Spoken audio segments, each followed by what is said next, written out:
ఓం శాంతి 5/7/2025 మధురమైన పిల్లలు, తండ్రి మిమ్మల్ని సుందరమైన దేవీదేవతలుగా తయారు చేయడానికి చదివిస్తున్నారు. ఆ సౌందర్యానికి ఆధారం పవిత్రత. ప్రశ్న: ఆత్మిక దీపంపై బలిహారమయ్యే దీప పురుగులు ఎవరైతే ఉన్నారో వారి గుర్తులేమిటి? జవాబు: బలిహారమయ్యే దీప పురుగులు 1. దీపం ఎవరో ఎలా ఉన్నారో వారిని యథార్థ రూపంలో తెలుసుకుంటారు మరియు స్మృతి చేస్తారు. 2. బలిహారం అవ్వడం అనగా తండ్రి సమానంగా అవ్వడం. 3. బలిహారం అవ్వడం అనగా తండ్రి కన్నా ఉన్నతమైన రాజ్యాధికారులుగా తయారవ్వడము. పాట: సభలో జ్యోతి వెలిగింది. ఓం శాంతి. మధురాతి మధురమైన ఆత్మిక పిల్లలు, ఈ పాటలోని లైన్ విన్నారు. ఈ విధంగా ఎవరు అర్థం చేయిస్తున్నారు? ఆత్మిక తండ్రి. వారు ఒక జ్యోతి కూడా. వారికి ఎన్నో పేర్లు పెట్టారు. తండ్రి యొక్క మహిమను కూడా ఎంతగానో చేస్తారు. ఇది కూడా పరంపిత పరమాత్మ యొక్క మహిమ కదా. దీప పురుగుల కోసం తండ్రి దీపం వలె అయ్యే వచ్చారు. దీప పురుగులు ఎప్పుడైతే దీపాన్ని చూస్తాయో అప్పుడు ఆ దీపంపై బలిహారమై శరీరాన్ని వదిలేస్తాయి. దీపంపై ప్రాణాలను అర్పించే దీప పురుగులు అనేకం ఉంటాయి. అందులో కూడా విశేషంగా ఎప్పుడైతే దీపావళి పండగ జరుగుతుందో ఆ సమయంలో ఎన్నో దీపాలు వెలుగుతాయి కదా. అప్పుడు చిన్న చిన్న జీవులు ఎన్నో రాత్రివేళ మరణిస్తాయి. ఇప్పుడు పిల్లలైన మీకు తెలుసు, మన బాబా ఉన్నతోన్నతమైన ఆత్మ. వారిని హుస్సేన్ అని కూడా అంటారు. వారు చాలా సుందరమైన వారు. ఎందుకంటే వారు సదా పవిత్రులు. ఆత్మ పవిత్రంగా అయినప్పుడు తనకు శరీరం కూడా పవిత్రమైనది, ప్రకృతి సిద్ధమైన సౌందర్యం కలది లభిస్తుంది. శాంతిధామంలో ఆత్మలు పవిత్రంగా ఉంటారు. తర్వాత ఎప్పుడైతే పాత్రను అభినయించడానికి ఇక్కడికి వస్తారో అప్పుడు సతో ప్రధానం నుండి సతో రజో తమోలలోకి వస్తారు. మళ్లీ సుందరం నుండి శ్యామముగా అనగా నల్లగా అపవిత్రంగా అయిపోతారు. ఆత్మ పవిత్రంగా ఉన్నప్పుడు స్వర్ణిమయుగపు ఆత్మగా పిలువబడుతుంది. అప్పుడు ఆ ఆత్మకు శరీరం కూడా స్వర్ణిమయుగందే లభిస్తుంది. ప్రపంచము కూడా పాతదిగా మరియు కొత్తదిగా అవుతుంది. ఆ అతి సుందరమైన పరంపిత పరమాత్మ ఎవరినైతే భక్తి మార్గంలో ఓ శివ్ బాబా అని పిలుస్తూ ఉంటారో ఆ నిరాకార పరంపిత పరమాత్మ వచ్చి ఉన్నారు. ఆత్మలను అపవిత్రం నుండి పవిత్రంగా సుందరంగా తయారు చేయడానికి వచ్చారు. అలాగని ఈ రోజుల్లో ఎవరైతే చాలా సుందరంగా ఉంటారో వారి ఆత్మ పవిత్రమైనది అని కాదు. అలా కాదు. శరీరం సుందరంగా ఉన్నా కానీ ఆత్మ అయితే పతితమైనదే కదా. విదేశాలలో ఎంత సుందరంగా తయారవుతారు. ఈ లక్ష్మీనారాయణలది సత్యుగి సౌందర్యమని మరియు ఇక్కడి వారిది నరకపు సౌందర్యమని మీకు తెలుసు. మనుషులకి విషయాల గురించి తెలియదు. ఇది నరకం యొక్క సౌందర్యమని పిల్లలకి అర్థం చేయించడం జరుగుతుంది. మనమిప్పుడు స్వర్గం కోసం సహజ సిద్ధమైన సౌందర్యం కలవారిగా తయారవుతున్నాము. 21 జన్మల కొరకు వీరి వలె సుందరంగా తయారవుతాము. ఇక్కడి సౌందర్యం అయితే ఒక్క జన్మ కొరకే ఉంటుంది. ఇక్కడకు బాబా వచ్చి ఉన్నారు. మొత్తం ప్రపంచంలో ఉన్న మనుష్య మాత్రులందరినీ మాత్రమే కాదు, ప్రపంచాన్ని కూడా సుందరంగా తయారు చేస్తారు. సత్యుగి కొత్త ప్రపంచంలో సుందరమైన దేవీదేవతలే ఉండేవారు. ఆ విధంగా తయారయ్యేందుకు ఇప్పుడు మీరు చదువుకుంటున్నారు. తండ్రిని దీపం అని కూడా అంటారు, కానీ వారు పరమ ఆత్మ. ఏ విధంగా మిమ్మల్ని ఆత్మ అంటారో అలాగే వారిని పరమ ఆత్మ అంటారు. పిల్లలైన మీరు తండ్రి మహిమను గానం చేస్తారు, తండ్రి మళ్ళీ పిల్లల మహిమను గానం చేస్తారు. మిమ్మల్ని ఏ విధంగా తయారు చేస్తానంటే నాకంటే కూడా మీ పదవి ఉన్నతమైనదిగా ఉంటుంది. నేను ఎవరిని, ఎలా ఉన్నాను, ఎలా నేను పాత్రను అభినయిస్తానో అది ఇంకెవరికీ తెలీదు. ఆత్మలమైన మనం పాత్రను అభినయించేందుకు ఏ విధంగా పరంధామం నుండి వస్తాము అనేది ఇప్పుడు పిల్లలైన మీకు తెలుసు. మనము శూద్ర కులంలో ఉండేవారము, ఇప్పుడు మళ్ళీ బ్రాహ్మణ కులంలోకి వచ్చాము. ఇవి కూడా మీ వర్ణాలు. ఇతర ధర్మాల వారికి ఎవ్వరికీ ఈ వర్ణాలు లేవు. వారికి వర్ణాలు ఉండవు. వారికైతే ఒకే వర్ణం ఉంది, క్రిస్టియన్లుగానే కొనసాగుతూ వచ్చారు. అయితే వారిలో కూడా సతో రజో తమోలలోకి వస్తారు. మిగిలిన ఈ వర్ణాలన్నీ మీకోసమే ఉన్నాయి. సృష్టి కూడా సతో రజో తమోలలోకి వస్తుంది. ఈ సృష్టి చక్రాన్ని అనంతమైన తండ్రి కూర్చుని అర్థం చేయిస్తారు. ఏ తండ్రి అయితే జ్ఞానసాగరుడు, పవిత్రతా సాగరుడో వారు స్వయం అంటున్నారు, నేను పునర్జన్మలు తీసుకోను. శివ జయంతిని కూడా జరుపుకుంటారు, కానీ వారు ఎప్పుడు వస్తారు అనేది మనుషులకు తెలియదు. వారి జీవిత గాథను గురించి కూడా తెలియదు.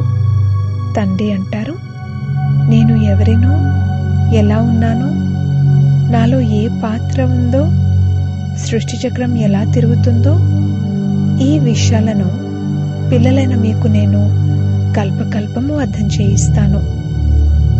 మనం మెట్లు దిగుతూ దిగుతూ తమో ప్రధానంగా అయిపోయామని మీకు తెలుసు. 84 జన్మలు కూడా మీరే తీసుకుంటారు. చివర్లో ఎవరైతే వస్తారో వారు కూడా సతో రజో తమోలలోకి రావాల్సిందే. మీరు తమో ప్రధానంగా అయినప్పుడు మొత్తం ప్రపంచమంతా తమో ప్రధానంగా అయిపోతుంది. మళ్ళీ మీరు తమో ప్రధానం నుండి సతో ప్రధానంగా తప్పకుండా అవ్వాలి. ఈ సృష్టి చక్రం అలా తిరుగుతూ ఉంటుంది. ఇప్పుడిది కలియుగం. దీని తర్వాత మళ్ళీ సత్యుగం వస్తుంది. కలియుగం యొక్క ఆయువు పూర్తయింది. తండ్రి అంటారు, నేను పిల్లలైన మీకు మళ్లీ రాజయోగాన్ని నేర్పించేందుకు సాధారణమైన తనువులో కల్పపూర్వం వలె ప్రవేశించాను. యోగాలైతే ఈ రోజుల్లో అనేకమున్నాయి. బ్యారిస్టర్ యోగం, ఇంజనీర్ యోగం. బ్యారిస్టర్ చదువును చదువుకునేందుకు బ్యారిస్టర్తో బుద్ధియోగాన్ని జోడించవలసి ఉంటుంది. మేం బ్యారిస్టర్గా అవుతున్నాము, కావున అది చదివించేవారిని స్మృతి చేస్తున్నాము అని అక్కడ వాళ్ళనుకుంటారు. వాళ్లకైతే తండ్రి వేరుగా ఉంటారు, గురువు కూడా ఉన్నట్లయితే వారిని కూడా స్మృతి చేస్తారు. అయినా కాని బ్యారిస్టర్తో బుద్ధియోగం ఉంటుంది. ఆత్మే చదువుకుంటుంది. ఆత్మే శరీరం ద్వారా జడ్జ్, బ్యారిస్టర్ మొదలైన వారిగా అవుతుంది. ఇప్పుడు పిల్లలైన మీరు ఆత్మాభిమానులుగా అయ్యే సంస్కారాన్ని మీలో అలవర్చుకుంటారు. అర్ధకల్పం దేహాభిమానులుగా ఉన్నారు. ఇప్పుడు తండ్రి అంటారు, దేహీ అభిమానిగా అవ్వండి. ఆత్మలోనే చదువు యొక్క సంస్కారం ఉంటుంది. మనుష్యాత్మే జడ్జిగా అవుతుంది. అలా ఇప్పుడు మనం విశ్వానికి యజమానులుగా దేవతలుగా అవుతున్నాము. చదివించేవారు శివబాబా. వారు పరమ ఆత్మ. వారే జ్ఞానసాగరుడు, శాంతి సంపదల సాగరుడు. సముద్రం నుండి రత్నాల పళ్ళాలు వెలువడినట్లుగా చూపిస్తారు. ఇవి భక్తి మార్గానికి సంబంధించిన విషయాలు. తండ్రి వీటి గురించి ప్రస్తావించవలసి ఉంటుంది. తండ్రి అర్థం చేయిస్తున్నారు, ఇవి అవినాశి జ్ఞానరత్నాలు. ఈ జ్ఞానరత్నాల ద్వారా మీరు చాలా షావుకారులుగా అవుతారు, మరియు వజ్రవైడూర్యాలు కూడా మీకు ఎన్నో లభిస్తాయి. ఈ రత్నాలు ఒక్కొక్కటి లక్షల రూపాయలు విలువ చేసేవి. అవే మిమ్మల్ని ఇంతటి షావుకారులుగా చేస్తాయి. భారతే ఒకప్పుడు నిర్వికారి ప్రపంచంగా ఉండేదని మీకు తెలుసు. అందులో పవిత్రమైన దేవతలు ఉండేవారు. ఇప్పుడు నల్లగా అపవిత్రంగా అయిపోయారు. ఆత్మలు మరియు పరమాత్మ యొక్క మేళా జరుగుతుంది. ఆత్మ శరీరంలో ఉన్నప్పుడే వినగలుగుతుంది. పరమాత్మ కూడా శరీరంలోకి వస్తారు. ఆత్మలు మరియు పరమాత్మ యొక్క ఇల్లు శాంతిధామము. అక్కడ కదలికలేమీ ఉండవు. ఇక్కడ పరమాత్మైన తండ్రి వచ్చి పిల్లలను కలుసుకుంటారు. శరీర సహితంగా కలుసుకుంటారు. అక్కడైతే అది ఇల్లు కావునక్కడ విశ్రాంతి తీసుకుంటారు. ఇప్పుడు పిల్లలైన మీరు పురుషోత్తమ సంగమయుగంలో ఉన్నారు. మిగిలిన ప్రపంచమంతా కలియుగంలో ఉంది. తండ్రి కూర్చుని అర్థం చేయిస్తున్నారు. భక్తి మార్గంలో ఎంతో ఖర్చు పెడతారు. చిత్రాలు కూడా ఎన్నో తయారు చేస్తారు. పెద్ద పెద్ద మందిరాలను తయారు చేస్తారు. లేదంటే శ్రీకృష్ణుడి చిత్రాన్ని ఇంట్లో కూడా పెట్టుకోవచ్చు. చాలా తక్కువ ధర కల చిత్రాలుంటాయి. అయినా కాని ఇంత దూరాల్లో ఉన్న మందిరాలకు ఎందుకు వెళ్తారు? ఇది భక్తి మార్గము. సత్యుగంలో ఈ మందిరాలు మొదలైనవి ఉండవు. అక్కడ పూజ్యులే ఉంటారు. కలియుగంలో ఉన్నది పూజారులు. మీరిప్పుడు సంగమయుగంలో పూజ్య దేవతలుగా తయారవుతున్నారు. ఇప్పుడు మీరు బ్రాహ్మణులుగా అయ్యారు. ఈ సమయంలో మీ ఈ అంతిమ పురుషార్థి శరీరం చాలా విలువైనది. ఈ శరీరంలో ఉంటూ మీరు ఎంతో సంపాదన చేసుకుంటారు. అనంతమైన తండ్రితో పాటు మీరు తింటూ తాగుతూ ఉంటారు. పిలవడం కూడా వారినే పిలుస్తారు. శ్రీకృష్ణుడితో పాటు తినాలి అని అనరు. నీవే తల్లివి తండ్రివి, మేం మీ పిల్లలము అంటూ తండ్రిని స్మృతి చేస్తారు. పిల్లలైతే తండ్రితో ఆడుకుంటూ ఉంటారు. శ్రీకృష్ణుడికి మేమంతా పిల్లలము అని ఈ విధంగా అనరు. ఆత్మలందరూ పరంపిత పరమాత్మునికి పిల్లలు. మీరొచ్చినట్లయితే మేం మీతో పాటు ఆడుకుంటాము, తింటాము, అన్నీ చేస్తాము అని ఆత్మ శరీరం ద్వారా అంటుంది. మీరు బాప్ దాదా అని పిలుస్తారు. అంటే ఇది ఒక కుటుంబమైనట్లు.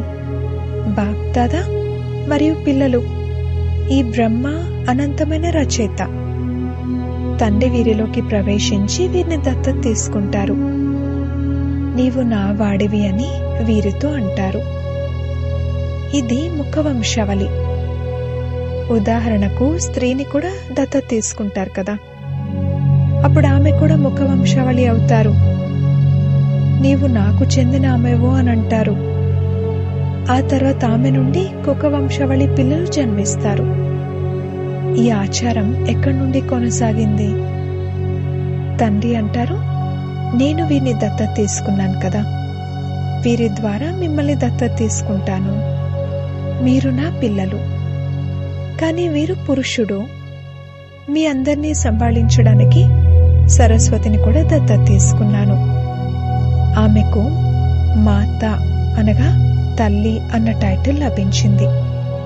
సరస్వతి నది. ఈ నది తల్లి అయ్యారు కదా. తండ్రి సాగరుడు. వీరు కూడా సాగరం నుండి వెలువడ్డారు.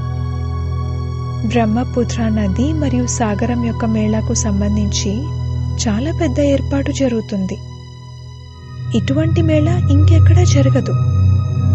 అది నదుల మేళా. ఇది ఆత్మలు మరియు పరమాత్మల మేళా. అది కూడా వారు ఎప్పుడైతే శరీరంలోకి వస్తారో అప్పుడే మేళా జరుగుతుంది. తండ్రి అంటారు, నేను హుస్సేన్ను. నేను ఇతనిలోకి కల్పకల్పము ప్రవేశిస్తాను. ఇది డ్రామాలో నిశ్చితమై ఉంది. మీ బుద్ధిలో మొత్తం సృష్టిచక్రం అంతా ఉంది. దీని ఆయువు 5000 సంవత్సరాలు. ఈ అనంతమైన ఫిలిం నుండి హద్దులోని ఫిలింలు తయారు చేస్తారు. ఏదైతే గతించిందో అది వర్తమానం అవుతుంది. వర్తమానం మళ్ళీ భవిష్యత్తుగా మారుతుంది. అప్పుడు దానిని గతం అని అనడం జరుగుతుంది. అది గతంగా మారేందుకు ఎంత సమయం పట్టింది? కొత్త ప్రపంచంలోకి వచ్చి ఎంత సమయం గతించింది? 5000 సంవత్సరాలు. మీరిప్పుడు ప్రతి ఒక్కరూ స్వదర్శన చక్రధారులు. మనం మొదట బ్రాహ్మణులుగా ఉండేవారమని, ఆ తర్వాత దేవతలుగా అయ్యామని మీరు అర్థం చేయిస్తారు. పిల్లలైన మీకిప్పుడు తండ్రి ద్వారా శాంతిధామం, సుఖధామం యొక్క వారసత్వం లభిస్తుంది. తండ్రి వచ్చి 3 ధర్మాలను ఒకేసారి స్థాపన చేస్తారు. ఇక మిగిలిన వాటన్నింటినీ వినాశనం చేయిస్తారు. తమతో పాటు తిరిగి తీసుకువెళ్లే సద్గురువైన తండ్రి మీకు లభించారు. మమ్మల్ని సద్గతిలోకి తీసుకువెళ్ళండి, శరీరాన్ని సమాప్తం చేయించండి అని పిలుస్తారు కూడా. మేము శరీరాన్ని వదిలి శాంతిధామంలోకి వెళ్ళగలిగే యుక్తిని తెలియజేయండి అని అంటారు. గురువుల వద్దకు కూడా మనుషులు దీనికోసమే వెళ్తారు. కానీ ఆ గురువైతే శరీరం నుండి విముక్తులుగా చేసి తమతో పాటు తీసుకువెళ్ళలేరు. పతిత పావనుడు ఒక్క తండ్రే. కావున వారెప్పుడైతే వస్తారో అప్పుడు మనం పావనంగా తప్పకుండా అవ్వాలి. తండ్రినే కాలుడికే కాలుడు, మహాకాలుడు అంటారు. అందరినీ శరీరాల నుండి విముక్తులుగా చేసి తమతో పాటు తీసుకువెళ్తారు. వీరు సుప్రీం గైడ్, ఉన్నతోన్నతమైన మార్గదర్శకుడు. ఆత్మలందరినీ తిరిగి తీసుకువెళ్తారు. ఇది చీచీ శరీరము. దీని బంధనం నుండి విముక్తులవ్వాలని కోరుకుంటారు. శరీరం నుండి విడుదలైతే బంధనాలన్నీ విడుదలవుతాయని భావిస్తారు. ఇప్పుడు మిమ్మల్ని ఈ ఆసురీ బంధనాలన్నింటి నుండి విడిపించి సుఖపు దైవీ సంబంధంలోకి తీసుకువెళ్తారు. మనం వయా శాంతిధామం, సుఖధామంలోకి వస్తామని మీకు తెలుసు. ఆ తర్వాత దుఃఖధామంలోకి ఎలా వస్తారు అనేది కూడా మీకు తెలుసు. బాబా వచ్చిందే శ్యామము నుండి సుందరంగా తయారు చేసేందుకు. తండ్రి అంటారు, నేను మీకు విధేయుడినైన సత్యమైన తండ్రిని కూడా. తండ్రి ఎల్లప్పుడూ విధేయుడిగానే ఉంటారు. సేవ ఎంతగానో చేస్తారు. ఖర్చు పెట్టి చదివించి మళ్లీ ధన సంపదలన్నింటినీ పిల్లలకిచ్చి వారు స్వయం వెళ్లి సాధువుల సాంగత్యాన్ని చేస్తారు. తమకంటే కూడా పిల్లలను ఉన్నతంగా తయారు చేస్తారు. ఈ తండ్రి కూడా అంటారు, నేను మిమ్మల్ని డబల్ యజమానులుగా చేస్తాను. మీరు విశ్వానికి కూడా యజమానులుగా, అలాగే బ్రహ్మాండానికి కూడా యజమానులుగా అవుతారు. మీకు పూజ కూడా డబల్ జరుగుతుంది. ఆత్మలకు కూడా పూజ జరుగుతుంది, దేవతా వర్ణంలో కూడా పూజ జరుగుతుంది. నాకైతే సింగిల్ రూపంలో, అనగా కేవలం శివలింగ రూపంలో పూజ జరుగుతుంది. నేను రాజుగానైతే అవ్వను. మీకు ఎంత సేవ చేస్తాను. ఇటువంటి తండ్రిని మీరెందుకు మర్చిపోతారు?